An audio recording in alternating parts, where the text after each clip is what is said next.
બનાસકાંઠા જિલ્લાના લાખણી તાલુકાના મડાલ ગામમાં પોલીસે મોટી કાર્યવાહી કરી છે। પોલીસે 2 અલગ અલગ ખેતરોમાંથી 11 કિલોથી વધુ અફીણના ડુંડા જપ્ત કર્યા છે। પોલીસની તપાસમાં સામે આવ્યું કે બાબુભાઈ હરજીજી ઠાકોર નામના ખેડૂતે રાયડાના પાકની આડમાં અફીણના ડુંડાની ખેતી કરી હતી। તેમના ખેતરમાંથી 1.742 કિલોગ્રામ અફીણના ડુંડા મળ્યા છે।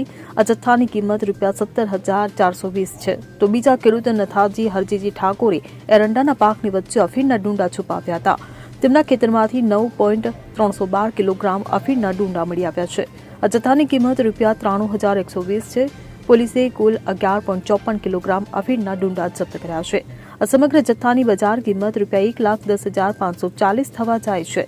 દરોડા દરમિયાન બંને આરોપીઓ ફરાર થઈ ગયા હતા। પોલીસે બંને આરોપીઓ વિરુદ્ધ ગુનો નોંધીને તેમની શોધખોળ શરૂ કરી છે। આરોપીઓએ કાયદેસરના પાકની આડમાં ગેરકાયદે અફીણની ખેતી કરી હતી। Bureau report CN24 news. હવે જુઓ દેશ દુનિયાની તમામ ખબરો તમારી આંગળીના ટેરવે। ઉઠાવો મોબાઈલ અને ગૂગલ પ્લે સ્ટોર પરથી ડાઉનલોડ કરો અમારી CN24 ન્યૂઝ મોબાઈલ એપ।